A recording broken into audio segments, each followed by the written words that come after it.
முதல்ல சர்வதேச விருதுகளை பெற்றாலே தமிழ்நாட்டில் இந்த படம் ஓடாது. கொட்டுக்காளியை பொறுத்த வரைக்கும் நான் பார்த்த படத்திலேயே கேவலமான படம். உண்மையே இல்லை இந்த படத்தில். எங்கள் மியூசிக்கு கிடையாது. சேவல் கோழி தான் சத்தம் போடுது, காக்கா சத்தம் போடுது. அதில் என்ன சொல்ல வர்றாரு டைரக்டர்? அந்த மேக்கிங் நல்லா இல்லையா? அப்போ படத்தோட என்ன மேக்கிங்கு? சைலண்ட்டாக போகிறது மேக்கிங்கா? நடந்து போகிறான் 1 கிலோமீட்டர் தூரம் போகிறான், அங்கேருந்து 1 கிலோமீட்டர் நடக்கிறான். அப்புறம் ஆட்டோ டப்பட போயிட்டே இருக்குது. அப்புறம் ஆட்டோ நின்று போகுது, அப்புறம் டீசல் போடுறான். இதெல்லாம் என்ன சினிமா?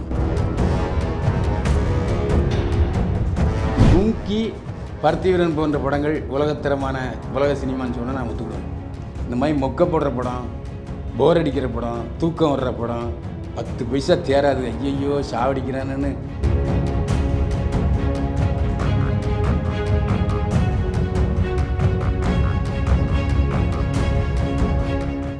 என்னை வாழ வைத்துக் கொண்டிருக்கும் யூடியூப் சேனல் நேயர்களுக்கு நன்றியும் வணக்கம். கொட்டுக்காளி வந்து ரிலீஸ் ஆக போகுது. படத்தினுடைய ப்ரெஷ் ஷோ பார்த்துட்டு நிறைய பேர் பாராட்டியிருந்தாலும் நீங்கள் ஒரு கருத்துக்கள்லாம் சொல்லியிருந்தீங்க. இந்த படம் வந்து ஒரு உலகத்தரமான ஒரு படமாக இருக்குது, இன்டர்நேஷ்னல் மூவிக்கெலாம் போக போகுது அப்படின்னு சொல்லியிருக்காங்க. சர்வதேச விருதுகள் பெறுமா? சர்வதேச படமா கொட்டுக்காளி? உலக சினிமானா என்ன? முதல்ல சர்வதேச விருதுகளை பெற்றாலே தமிழ்நாட்டில் இந்த படம் ஓடாது. இது எழுதப்பட்ட வரலாறு. அடாது அவார்ட் மூவியா எவையா போவான் இன்னும் நம்ம ஆட்களே சென்டிமெண்ட்டாக சொல்லிடுவாங்க. அக்ரஹாரத்தில் ஒரு கழுதை, அந்த படத்தை நீங்கள் பார்த்துருக்கீங்களா? அந்த படத்துக்கு கேள்விப்பட்டிருக்கீங்களா? ஆமாவா இல்லையா? இல்லை தேசிய விருது பெற்ற படம் அது. அந்த படத்தில் சிறந்த நடிகராக சாருஹாசன் தேர்ந்தெடுக்கப்பட்டார். தமிழ்நாட்டில் எந்த தியேட்டரில் ரிலீஸ் ஆகலை. அதே மாதிரி தேசிய விருது என்பது ஒரு 5 பேர் கொண்ட குழு பார்த்து இது நல்லது அது நல்லதுன்னு சொல்லி தேர்ந்தெடுக்கிறாங்க. மக்கள் அதிகம் பேர் பார்த்து தயாரிப்பாளருக்கு லாபம் வந்து, அந்த விநியோகஸ்தர்களுக்கு லாபம் வந்து, தியேட்டர் அதிபர்களுக்கு லாபம் வந்து, நடிகர் சம்பளத்தை கூட்டினா தான் அது ஒரிஜினல் படம். உலக சினிமான்னா என்னங்க? நாம் தமிழ் சினிமா தானே பார்க்குறோம். எது உலக சினிமா? நம்ம பாகுபலி உலக சினிமா தானே. அதாவது இந்த புரட்சியில் எம்ஜிஆர் காலத்துலன்னு சொல்கிறது என்னென்னா, ஓடின சினிமா, ஓடாத சினிமா, நல்ல சினிமா, கெட்ட சினிமா. கொட்டுக்காளியை பொறுத்த வரைக்கும் நான் பார்த்த படத்திலேயே கேவலமான படம் தான். எப்படி சொல்கிறீங்க? உண்மையே இல்லை இந்த படத்தில். எங்கள் மியூசிக்கு கிடையாது. சரி, சேவல் கோழி தான் சத்தம் போடுது, காக்கா சத்தம் போடுது.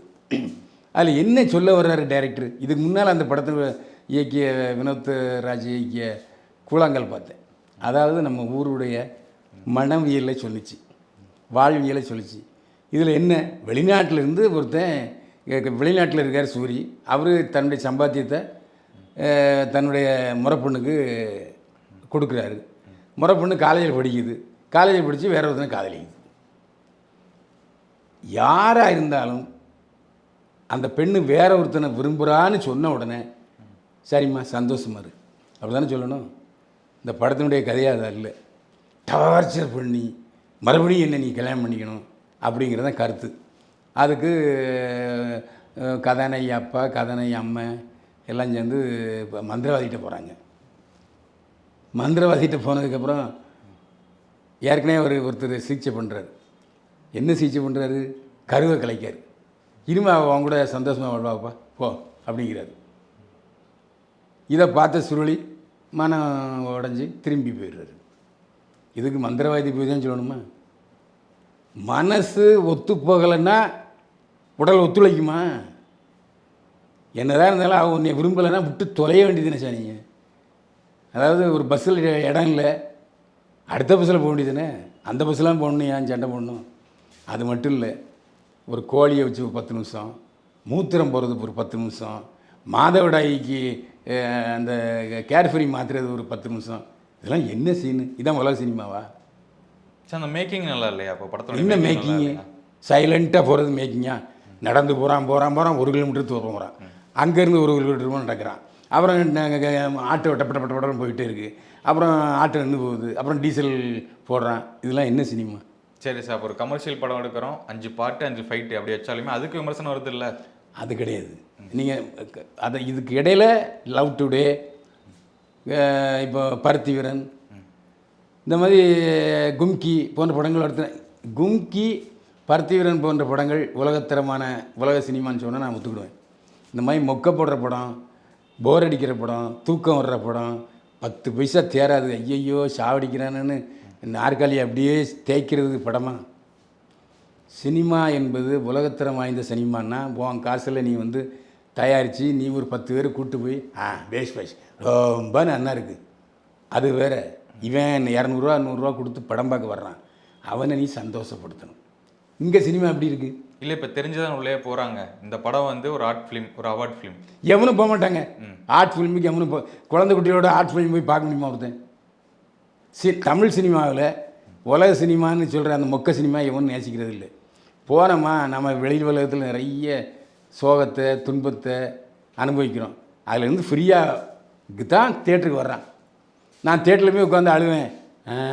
இன்னும் ஆட்டோ நாம் போனதை பார்த்ததே இல்லையா, ஆட்டோவில் பெட்ரோல் போடுறதை நாம் பார்த்ததே இல்லையா, ஏன்டா கேர் ஃப்ரீ ஒரு பொம்பளை மாத்திரா அதை கூட நீங்கள் சினிமாவில் காட்டுவீங்களா? அதான் உலக சினிமாவா?